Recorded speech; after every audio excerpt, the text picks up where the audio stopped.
Hello, everybody, and thank you for joining us for today's BU Alumni Career Week's webinar, Planning Ahead, Creating a Successful Retirement.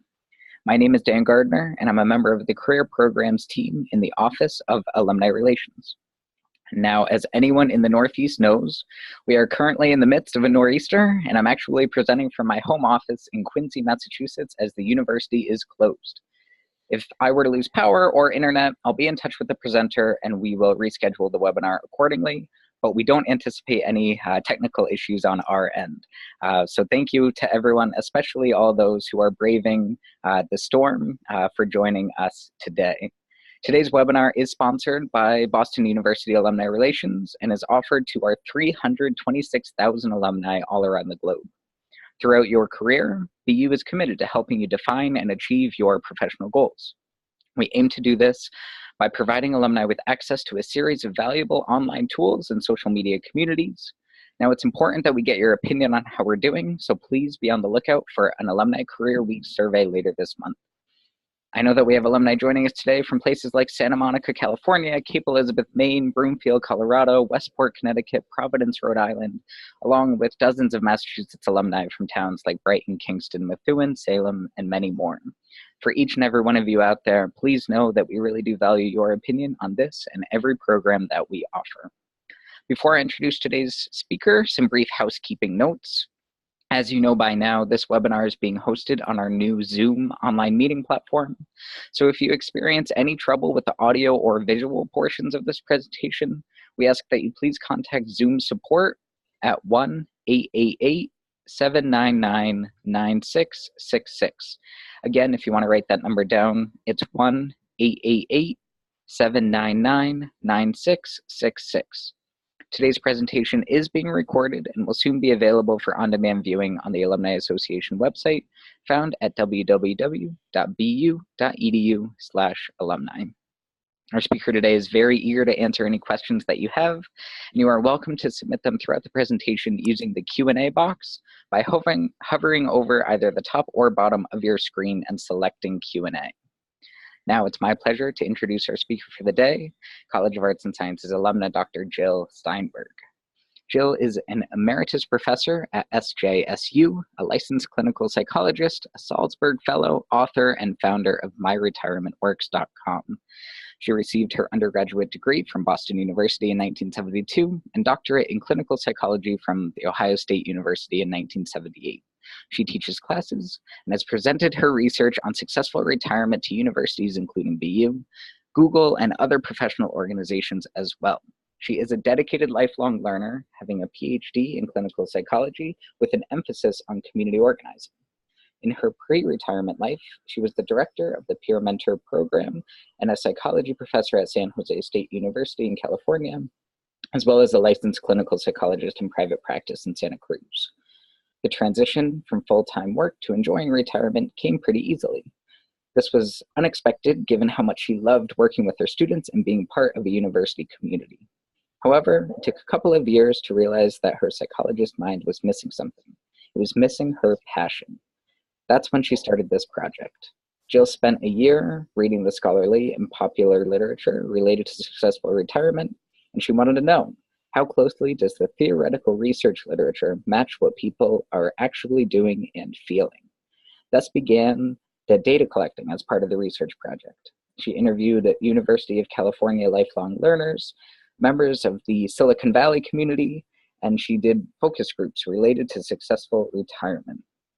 The information gleaned from the interviews felt invaluable, remarkably insightful and helpful, and it needed to be shared. Thus the creation of MyRetirementWorks.com and subsequent professional presentations, podcasts, and classes. Jill, thank you so much for being here today, and I'm happy to say the floor is all yours. Thank you, Anne, and we'll hope for the best with the weather. And thank you so much, Boston University alum, for coming and having an interest in my presentation. Given the time constraints, I'll take questions at the end, and I shortened the presentation. The full version with all the data and all the references is on my website, myretirementworks.com.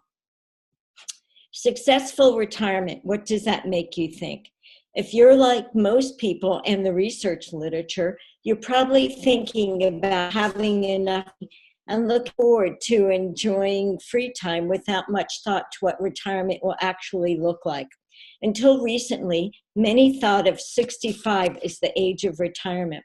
65 was the age legislated by the Social Security Act of 1935 as a time when individuals could start collecting an old age benefit. And in 1935, life expectancy was 61, and today the average life expectancy is in the 80s. That means life in retirement has the potential to be over 20 years. If you look at the research literature, most of it deals with financial issues, which is why I'm presenting now. We're not going to deal with financial issues. That's covered amply elsewhere. Instead, we're going to deal with quality of life, activities to engage in to create a retirement that meets the needs for pleasant associations, purpose, and living without regret. As Dan said, to research successful retirement, I keep up to date with the scholarly literature, and I've now interviewed, done focus group and classes with over 125 retirees.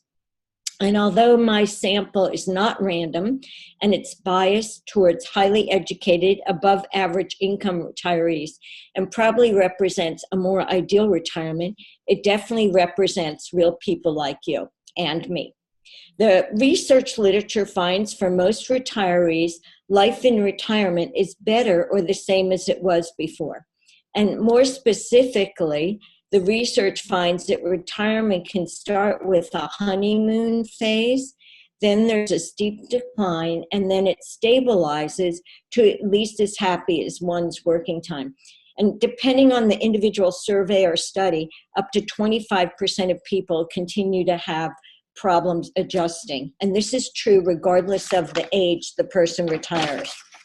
Retirement's a stage of life where we can arrive having earned and learned invaluable resources along the way, and goals change along the lifespan. And with age, although our memories aren't what they used to be, research supports that our emotional ability has improved, our knowledge has grown, and our expertise deepened.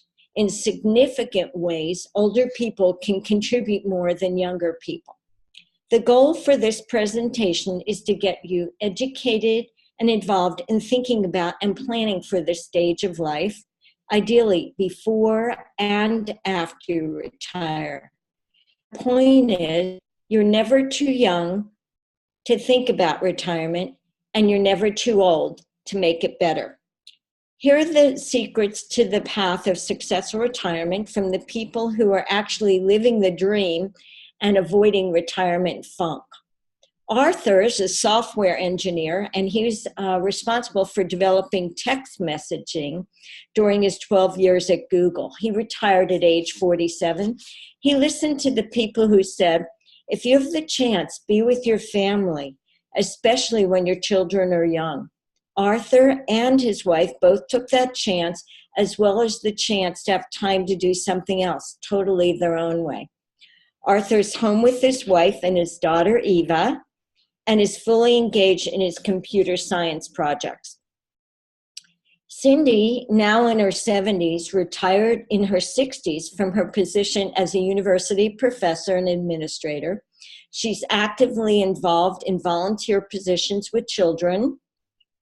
She's on the board of the University of California, Santa Cruz Lifelong Learners, and she runs a photography interest group. Cindy spends time traveling with friends, as well as time visiting her daughter and granddaughter who live in your area, and at home, second and dog. Leslie retired as the director of mental health when she was in her 60s, and her plans for retirement with her husband ended abruptly as he suddenly died, and not long after her dog also died. Leslie says, my life has hit a rhythm that seems to make sense. It's part-time work on a state project, teaching meditation, spending time with friends, running a couple of mentoring groups, and reading and hanging out with her iPad in cafes. She says, I know this is a transition time, but I don't feel in any kind of hurry to finish figuring out anything about defining this time. It's a process. The primary findings associated with retirement, adjustment, and happiness include having a sense of control over the decision to retire improves the retirement experience. Planning, goal-directedness, implementing some projects and activities before retiring, so having social and internet networks increase the likelihood of successful retirement, as well as having a sense of purpose and the material resources. Retirement can affect men and women differently. Retirement can affect stress for the couple, and going solo is likely at some point. What is retirement?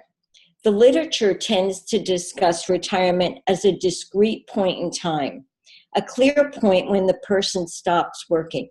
That was true and typical of how retirement was for a period of history, but it's no longer the case.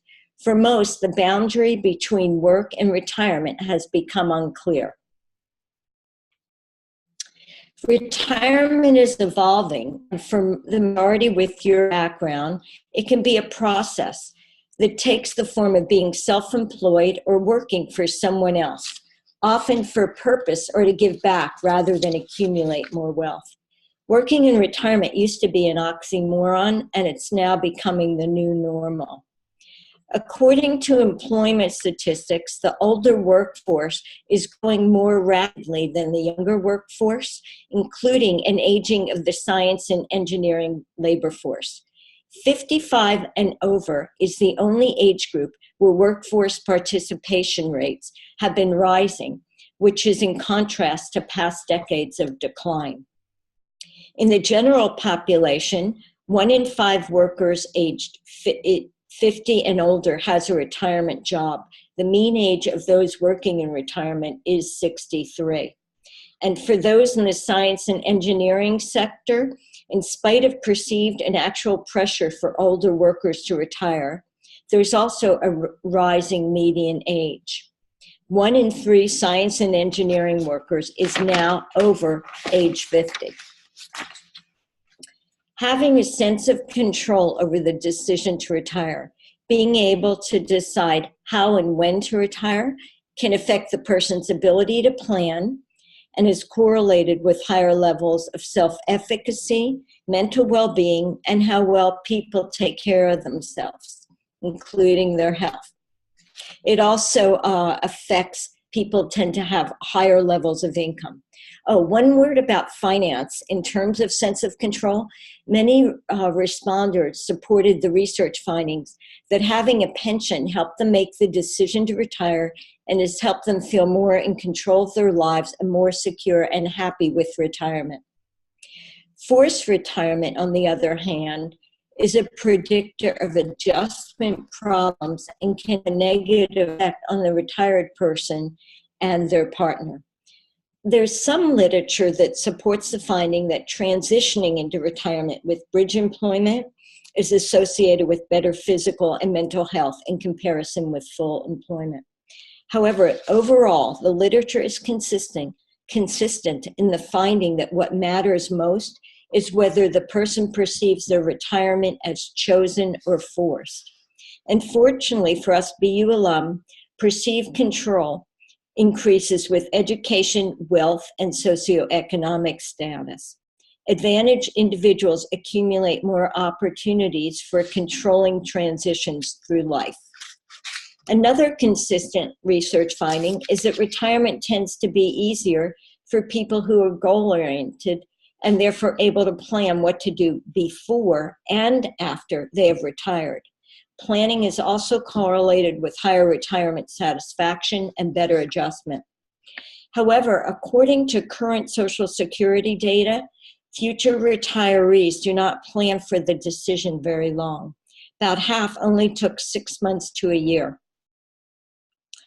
Arthur told me a story that he said he didn't realize he had to carefully plan if he was going to retire. The story involved a woman who's 103 years old, and she retired when she was 50, and she advised, before you retire, make sure you know what you're going to do. Don't just jump off a cliff, so to speak. Try to figure it out after you leave. It doesn't mean that what you're going to do is what you planned, but you better have a plan, or it can be very disorienting not to have one. Arthur took her advice and started thinking about retirement many years before he retired.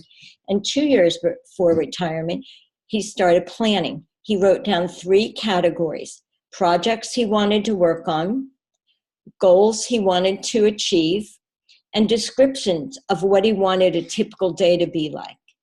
He knew that being concrete and specific are important, so he identified smaller steps to achieve his goals, and he put the conditions in place to work on his own projects before he retired. Creating a routine helps and guides his day. That before the retiring is not in the scholarly literature, but it comes up so much with my retirees, responders for my research, that I would say that's a very important factor for retiring or anything you're going to do. Try and put things in place before retiring, and I'll give you specific examples. Arthur supports the research about the importance of knowing yourself and being reflective when he says being introspective about the whole process has been crucial to making it a good experience. He says, I spend lots of time with my wife, Christine, and daughter, Eva, every day. And I'm doing lots of meaningful volunteer work in my field. I'm working hard on programming projects I've wanted to work on for a long time, some literally for decades. Before retiring, Leslie took on retiring as a project. She observed and learned from other retired people. She asked retirees what worked for them and what didn't work for them. To recover from the deaths of her husband and dog, she reordered her thinking. Instead of planning for months and years, she now plans every day, including the following, which she calls elements. And the elements Leslie includes in a day are physical activity, social connection, meditation, creativity, and for Leslie, creativity can be writing, cooking, or going to a musical event, and service to others. Cindy took control of her retirement by planning for 10 years before she retired, including she changed position at the university so she'd have less responsibility and more time for the transition. She started taking classes at the university to explore other interests, and she began volunteering, and all this is before she retired. So for volunteering, she wanted to incorporate meaningful endeavors that would add structure and social interaction in retirement and could help avoid the potential dip of facing a blank week. Many of you are also remarkably bright, self-directed, and focused, and will make excellent decisions and plans.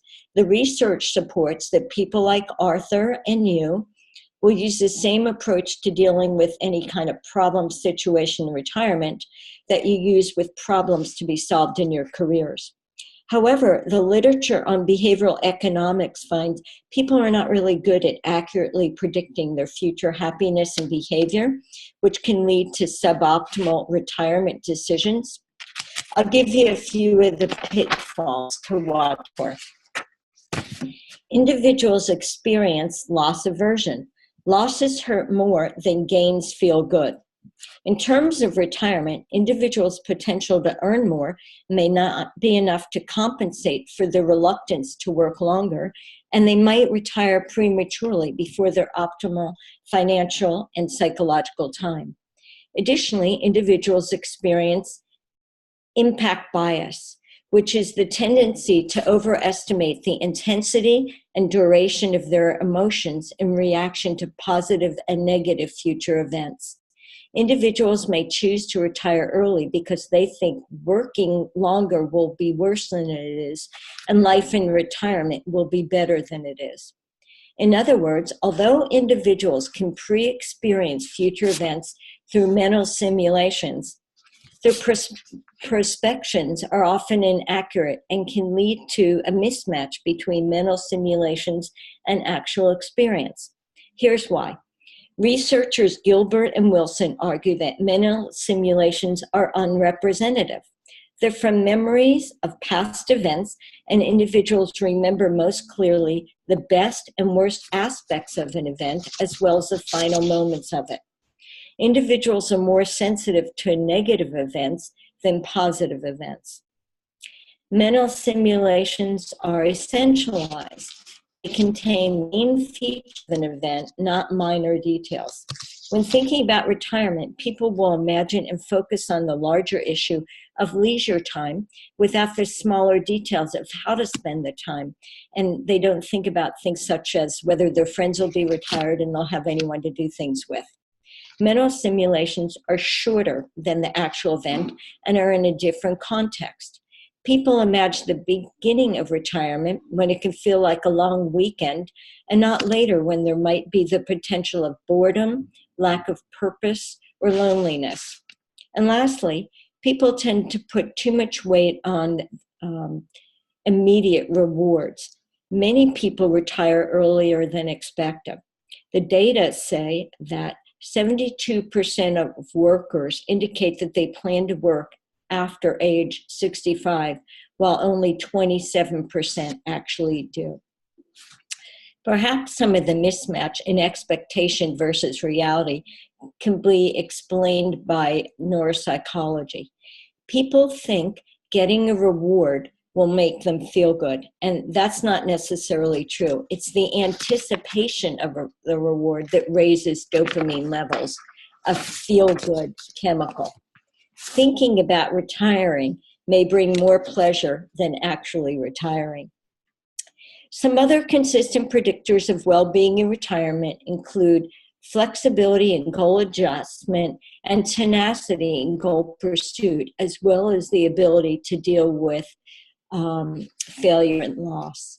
Dr. Elliot Aronson, one of the most eminent social psychologists, maybe you know of him, he's famous for his work in cognitive dissonance. He talked to me about what it was like when he learned he was going blind. Elliot was trained to walk with a white cane. He was trained himself to live with and work with a service dog, and here you can see his beloved Desi. He made a computer able to read text to him, and he moved to downtown Santa Cruz with his wife Vera so that he could walk everywhere. Elliot's able to continue doing his research as well as stay in touch with his colleagues. And after many years of giving up teaching because he could no longer see his students, at age 81, Elliot recently co-taught a social influence class with me. And get this, we used the same textbook that he wrote that I used when I was a student at BU, only it was 16 editions later. Many responders reflected the literature that most pre-retirees, especially women, underestimate the challenges of retirement and wish they had planned more. Graduation to this new stage in life came too early, too abruptly, and was quite difficult. The main points to take away is to start planning for retirement when it's far in the future, and you can focus on critical aspects with more data and more rational and clear thinking. And once tired, take the time to think and reflect. Keep assessing what you're doing to figure out what is working and what changes need to be made. For those who don't plan ahead, their efforts might be hit or miss. Staying connected, having social connectedness and internet connectedness are vital in retirement as they are at this moment. Socio-emotional selectivity theory posits that older adults shift priorities to stronger, emotionally rewarding ties versus cultivating new relationships. One's perspective and sense of time changes to how much time we have left. Here's a photo of 5 of us BU alum. We met our first year at BU and still get together 50 years later, even though we live all around the country. Spending time with older adults, with other adults, enhances older adults' capabilities, life satisfactions, general well-being, health, and sense of mattering. Perceptions of positive social relationships are associated with greater involvement in leisure activities, and greater involvement in leisure activities is correlated with better health in old age. Arthur told me his biggest fear of leaving Google was loss of companionship and isolation from other people in technology, especially tech people who like talking tech. Being aware of this concern, Arthur worked on maintaining meaningful friendships at Google by scheduling ongoing lunches, and he developed new friendships through the tech meetups he started.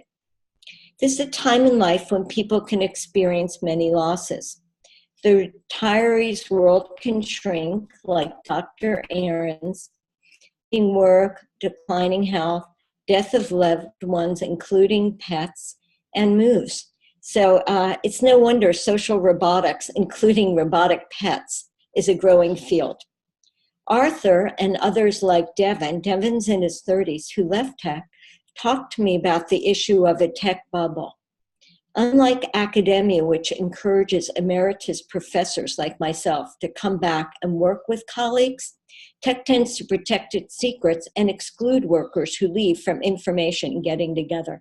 Yeah, this was kind of a weird thing that happened when I was presenting at Google, and you can imagine how much Arthur's contributed if he created text messaging, developed it. Anyway, he wasn't allowed to come to my presentation.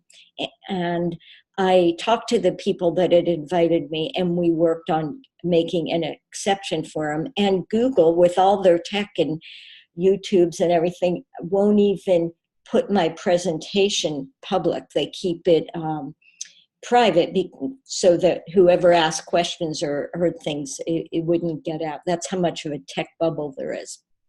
Another way to stay connected is by using the internet. The research says that older people using the internet experience less depression and tend to use the internet to disseminate information, meet people, and strengthen ties. That's my family. We're doing a family get-together over the internet. Leslie, who no longer has a husband for emotional support, deepened her relationships, developed new friendships, and started using an iPad as a journal and a way to stay current and a way to stay in touch with their sons and grandchild who live in other states.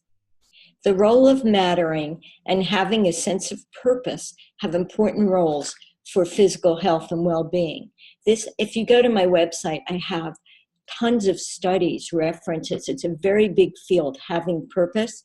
The research supports that having purpose finds that lack of purpose contributes at least as much to disease and death as do lifestyle factors such as tobacco use or poor health, inactivity, stress. Elizabeth Blackburn, the 2009 Nobel Prize winner in medicine, and her colleagues found that having a purpose in life was associated with telomere length. Telomeres are the end of your chromosomes, and therefore better health and living longer. Purpose in life gives a person direction and intentionality towards goal-directed behavior, which can affect one's personal objectives for living and can influence daily decisions regarding the use of one's resources, including their time and money. In other words, having purpose can increase satisfaction and keep the person from floundering and feeling lost. However, the literature shows that purpose declines with age. I dug deeper, and it's really not, the literature doesn't say that it's age that's this significant factor, but age-related losses and decreased opportunities for meaningful engagement. Arthur said, purpose is paramount. I set several goals for myself before I left. One core set and then a more refined set. The core set includes spending lots of fun time with Christine and Eva, making sure that Eva gets lots of time with her widespread extended family, working on programming projects, keeping up with friends, and doing volunteer work in my field. He says, I review the more detailed sets of goals about once a month just to make sure that I'm keeping on track. But having a basic purpose clearly in mind has been absolutely essential to my mental well-being. There's almost nothing worse than feeling adrift. Leslie didn't have to find purpose, she merely shifted it. In her working life, Leslie directly administered mental health service. And in retirement, she stepped back and finds meaning in providing support and mentoring to a younger generation. She teaches mindfulness classes and mentors the staff of an organization instead of working directly with clients. She says, bringing one's gifts to meet the needs of the world, joy is felt. The literature says volunteering can be especially beneficial at this stage and is cited as one of the things that makes people happy. However, finding volunteer work that's fulfilling isn't always easy. There may be a lot of volunteer opportunities, but not necessarily at the level of responsibility the person's used to. The literature finds that when volunteering, women tend to assume the role of helping and men assume administrative roles. People like us with more social capital are the ones most likely to volunteer. And responders like Cindy, whose passion is with children, said that her most successful volunteer opportunities were found by networking.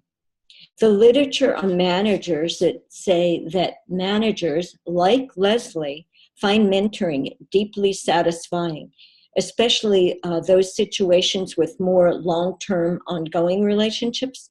And in fact, retirees involved for generative reasons, working for teaching and sharing knowledge, the younger generation experience improved psychological well-being. Those of us with higher education have more leisure and enjoy it more. And those innovators, those who start new activities, have an even higher rate of satisfaction.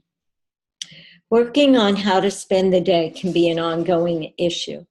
The research says that people need strategies like Arthur, Cindy, and Leslie implement to support achieving one's goals, as well as strategies to cope with failure of not achieving goals. Finding satisfaction may require being especially open to short-term opportunities, like taking a class or a time-limited job or a one-time volunteer experience to check out the organization to see if you would want to do more with them. The responders actually reinforce this idea of being flexible and open to change, including being flexible about when to retire. Those like Leslie, who carefully retire their partner and their spouses died before either person was able to enjoy their retirement, they recommend only considering postponing retirement so that one doesn't have to deal with too many losses at the same time. And Leslie, along with most of the responders, supported the research finding that exercise is very important. Others made their lives too busy. For example, some joined too many boards, or they said yes too much and were taking care of too many other people. And they had to figure out what was important and how to limit their commitments. One woman who was disappointed, and these are her words, she said, I flunked retirement.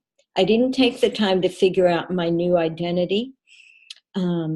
And I worked too hard, and then I retired too much. She said she was sorry she hadn't taken the time to figure out a new identity.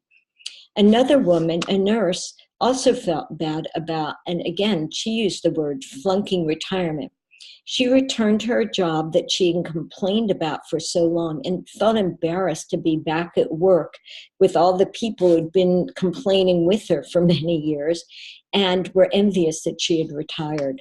Fortunately, she took my class and says retirement take two is going a lot better. Many responders suggested taking on one main interest and giving it enough time to try it out instead of assuming too many obligations at once. The interest can be from one's experience one has before retiring, like Elliot's in psychology or Arthur's in computer science, or from outside one's work, like Eric. Eric earned his degree in art and architecture at MIT and ended up spending his career working in early childhood education. Upon retiring, he's using both of his interests, designing and making wooden toys for all ages, and writing children's books.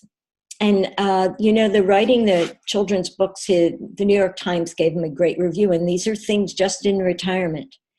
Paula and Jim Ferris, both in their 90s, met at MGM in Hollywood, working on Tom and Jerry cartoons. And after retiring from a career as a film editor, Jim, along with 4 others, started RUCSC, Lifelong Learners, 30 years ago when he and Paula first retired and moved to Santa Cruz. And additionally, Jim and Paula started and kept up a film group they ran in their home for over 25 years until, sadly, 1 week before Jim died this past year. Maurice and Rachel are French and live in Paris. By age 91, Maurice completed 9 books, working on the 10th. He only stopped writing as he retired. He had been an engineer. And Rachel retired from a 40-year career as a psychologist and has become an art student at the Louvre. One retired pilot returned to his childhood interest and is cycling with his new second wife around the world. Dusty is finding much joy with her husband, Craig, traveling on their own and leading groups for UCSC's Lifelong Learners. And it's a need many retirees have, because they finally have the resources and time to travel, but no one to travel with. Others who said they figured out how to enjoy retirement are now expressing dissatisfaction. They realize they're missing something. They're not feeling fulfilled. One female retired professor and a male retired CEO both expressed how the first year-long weekend was great, but now what? They and others illustrate Horner's research findings that retirement can start with a honeymoon phase and then happiness has a steep decline. In some aspects, retirement it affects men and women differently. For women, there's a negative effect, a lifetime of household and caretaking work on planning for retirement, earnings, and retirement income. Consequently, economic insecurity in old age is particularly acute among single, divorced, and widow women, even though women tend to retire later than men. For many women, retirement isn't as satisfactory as it is for their male partners, because retirement may not relieve the burdens of family life, as women continue to take care of the household and caretaking work for their spouse or partner, their elderly parents, their adult children, and grandchildren.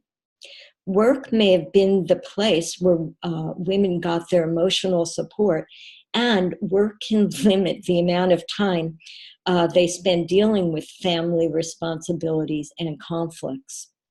Some research finds that women even enjoy being grandparents more when they work than when they retire. Caring for a spouse has a significant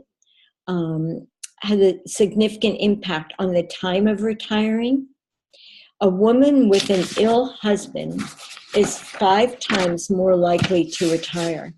A man with a sick wife is 50% slower to retire. For men, leaving a job that was very satisfactory is associated with a more difficult retirement adjustment than it is for women. After retirement, men are generally not as good as women at substituting social involvements and can feel like they don't have enough friends.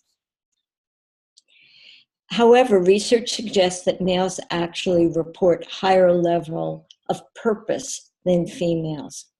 Thus, once retired, women tend to do more housework, volunteer more than men, and spend more time with others, while men are more likely to have bridge employment and leisure activities. Given the time constraints, I'll highlight just one additional issue among many that gay, lesbian, and bisexual retirees experience and are addressed more fully on my website.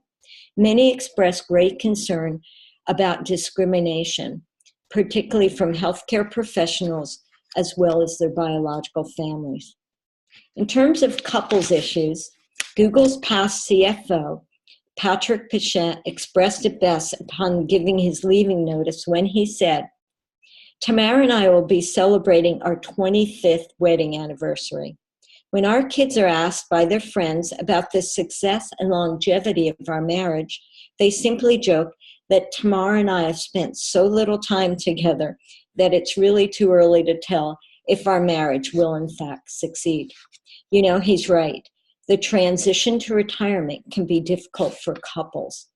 The early transition period is associated with conflicts and decline in marital quality.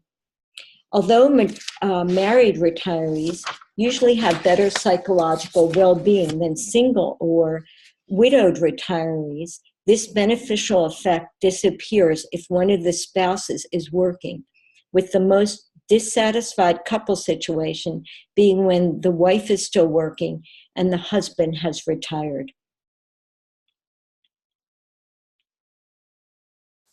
After the adjustment period, being married and retired with some joint leisure activities correlates with happiness. Now, interestingly, although over 3/4 of partners expect to engage in more activities together, less than half actually do. Having both people at home all the time has created for some problems for some couples. Many people, especially women, express what the research found, how much space has become an issue, and how they continue their husbands or male partners to get involved with something meaningful outside of the home. These women felt like their home environments changed in ways that curtailed some of their freedoms. So this was something unusual that happened to me. When I was announcing my research project to recruit subjects, a woman came up to me and she starts telling me about her sister-in-law. It really was her sister-in-law. So our sister-in-law was having problems since her husband retired, because now there was the expectation that they were going to spend more time together, including that they would have lunch together and that the wife would prepare the lunch. So that woman told me that story and she walked away. And a man comes up to me, retired engineer, and he says, he didn't even hear the story, and he says, "Jill, my wife's an artist. She works in the home and will never be able to retire.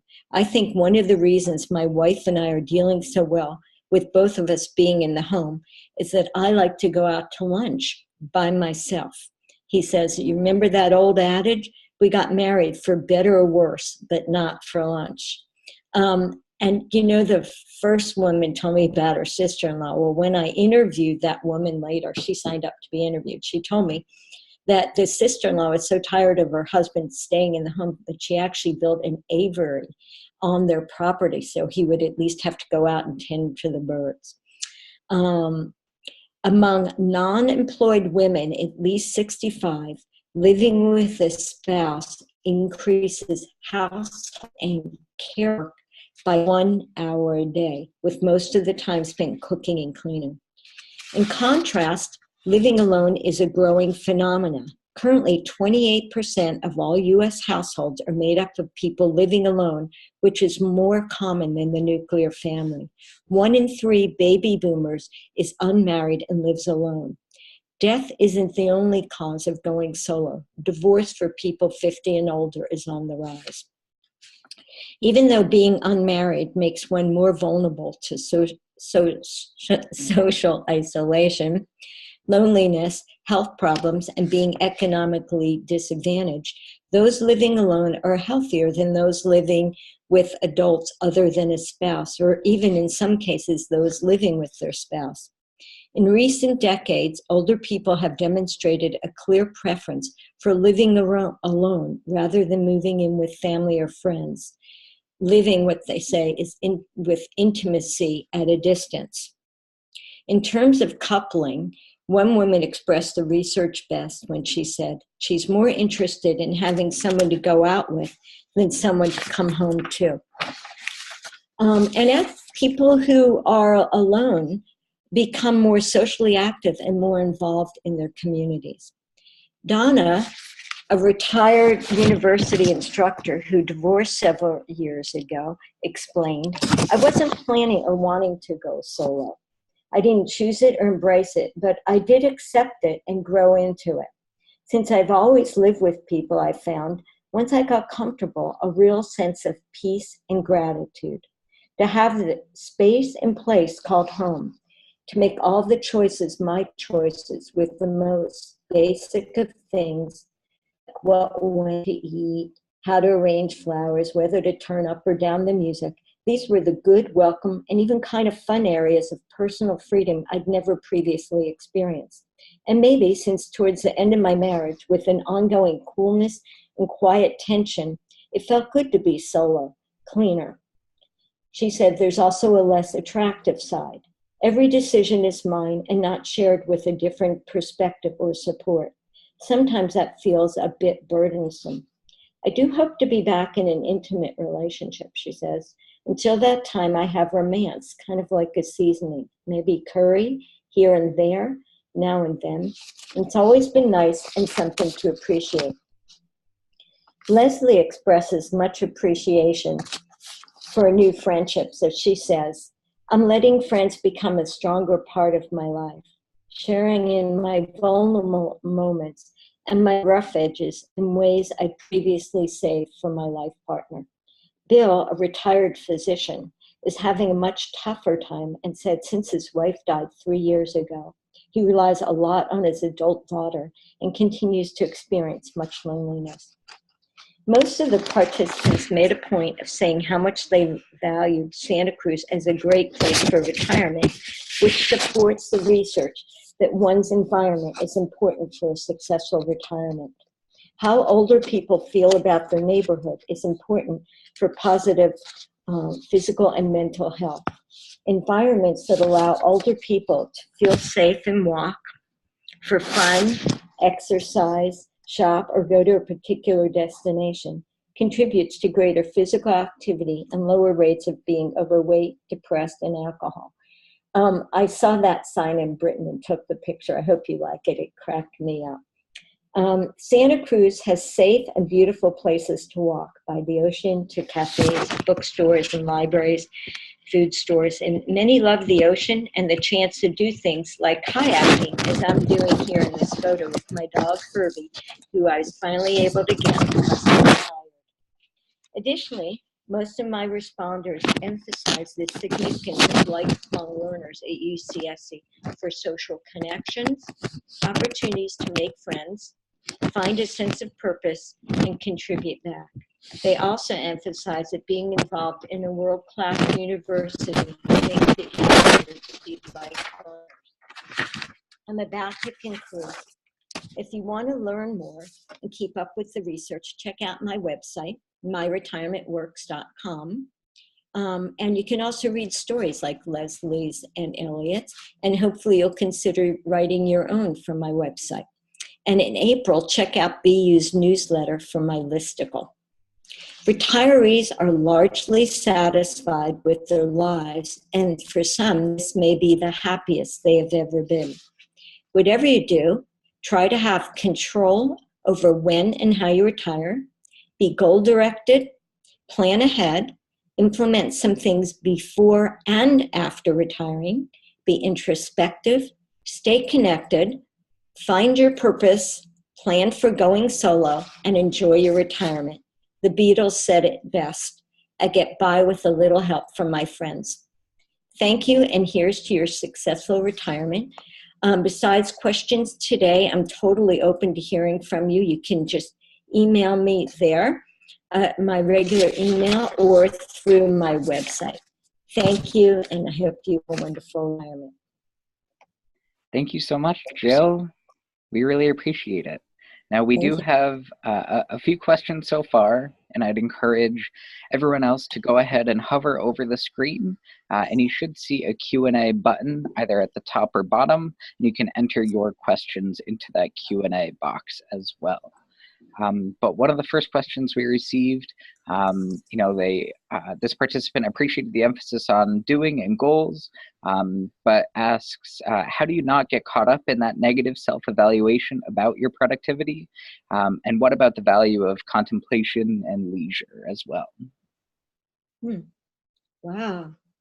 That deserves a whole course. That is a really good question. And actually, I'm trying to get, it's possible, you might be able to do a course live where we see each other, or if not, I'm very happy to have a phone call or FaceTime with you, because I can only address this briefly, but I'd like to help you with that. In terms of negative self-evaluation, on terms of productivity, like I said, goals change over the lifetime. So you might consider a different goal. For example, for me, I just worked so hard that I hardly knew I lived in this beautiful environment. So upon retiring, I am filling my life with things like this retirement project, taking new classes. But I have a different goal. I do not want to be that busy person, that person who is tired all the time. My age is making me tired enough. So for one, with aging and with a different stage of life, I actually have changed my goals. If you had negative self-evaluation, or people are saying things to you, the kind of therapy or psychology I practice and taught is cognitive psychology, and it looks at how people think, because what you think affects how you feel. And I'd be happy to teach you the outline of the ABCD thinking as a start. But I think changing your goals and realizing I don't think we can do quite as much as we used to do. And when you bring up contemplation and leisure, they're both very important. If you look at it, the people that are most unhappy in retirement don't have that ability to self-reflect and figure out what is working. They maybe had a brilliant career, like that CFO I talked about. He was in one of my focus groups. He had a great career, but when it was over, he really didn't know what else to do. He had just done work, and he hadn't thought, what else do you do? So you don't wake up one day with the skills of self-reflection and figuring out. Again, that's something that if you can't figure out as an alum, maybe BU offers that you can talk to BU. Can they, Daniel, do we have that available to us, that you can talk to any counselors as an alum? Counselors as in career counselors? As anything like that, at least a one-time directive talk or something. Well, whether BU has that available or not, we can talk about whether that would be good for us as alum. I also could talk to you about helping you figure out what could be things that you want to do. But being contemplative, the literature is strong on meditation. I live in Santa Cruz, and there's a lot of stuff that's kind of woo-woo and not research-based. Meditation is very strongly research-based. And as I said, Leslie went from losing her husband and her dog, and fortunately her meditation, being able to teach it and continue practicing it, helped her a lot. But having leisure is definitely correlated with better health and better interests if you have leisure things you want to do with others. So I hope, did that address that okay? If I didn't, please contact me. And also maybe you could write the rest, further question to Daniel so I could address it better. Yeah, I think that was great. And I would certainly encourage, unfortunately, that question came in anonymous, but I would encourage you, whoever you are, to go ahead and take Jill up on that offer, to reach out to her directly and continue that conversation. We have another question here. I semi-retired in January, maintaining a part-time professional job with my employer that can be done mostly from home. My husband has been retired for over 5 years already, and I'm still trying to find my new groove. How important is maintaining a set schedule each day? I want to tell you that again, thank you. You're asking the best questions. The issue about set schedule is not in the scholarly literature. However, from I say 125 people, but it's probably closer to 300 now. They say that having a schedule has been imperative to them. Facing a blank week, as Arthur, who has all these options, said, feeling adrift is a very bad feeling. Without a schedule, people feel like it's blank. They start to feel useless. They're not sure what to do, and they can have, I have seen, downward spirals. So I would say, have a schedule. Be flexible. If it's not what you want to do that day, then if you can reschedule things. But in my experience and with the people I've interviewed, having a schedule is imperative. And where I mention lifelong learners, they're all around the nation. And they're just different at different universities. And at mine, since it was started by Jim Ferris and 4 others, it's grassroots. It didn't start heads up from an administration. They started it so people like us would have interesting things to do. We have over 50 interest groups. We have some classes. I teach a class there. We have lectures every month, and you can go to whatever you want to go to, but that's what people said has really helped them. They schedule these interest groups, whether it's adventure interest group or speaking French, or it's history or social sciences, it's architecture, it's touring museums. It's all different kind of interests, and you can start your own. They felt like having that on their calendar helps them feel engaged, motivated, excited, and then you can meet other people there too. So even though I don't have that as hard data, from my soft data, I would say having a schedule is very important. Like that 103-year-old woman said, without a plan, or really without a schedule, you can feel so adrift, and then you can kind of go downhill. So thank you for asking that and emphasizing schedule. Great. And by the way, that offer for that first person to contact me, anyone could, and then I'd be happy to give you individually my cell, or like I said, we could do a FaceTime or a Skype. So we might be able to do something in a group, and in the meantime, I'm very happy to offer my services free. This is one of my main retirement projects, is to help us enjoy our retirement. It's a privilege only some of us own. Okay, thank you, Daniel. And any other questions? Yeah, thank you so much. And again, for all our participants, Jill has left her email address right up on the screen there, jillasteinberg@gmail.com. And thank you so much for that offer to assist your fellow terriers and continue these conversations. Absolutely. It's hard to believe we're already coming up at the top of the hour. So I just want to say, Jill, thank you again so much for your presentation today. I know I certainly appreciate your time, and I think our whole community in the Alumni Association, we're so grateful for your expertise on retirement and successful retirement. And it's a valuable conversation that we're grateful to have been able to have. So on behalf of the entire Alumni Association, thank you. Thank you. Bye-bye. I hope to hear from you. And my thanks also go out to all our guests for participating today. I specifically want to thank those who have donated to BU in the past. We couldn't put on programs like this without your support. We have several more great webinars coming up in March as part of our annual Alumni Career Week series, where we have over 60 career events taking place online and in cities around the world. I hope you'll join us for some of these great programs, and you can sign up at www.bu.edu/careerweeks. As always, if you or any BU alumni you know would be interested in presenting a professional development webinar or have a topic you'd like to showcase for the BU Alumni Association, please feel free to contact me at the Alumni Relations Office or by email at dangard, that's DANGARD, @bu.edu. Thanks everyone for your time. Have a great day and a great evening wherever you may be. And best of luck to all of those in the Northeast as you brave the rest of the storm. Stay safe and stay warm. Take care.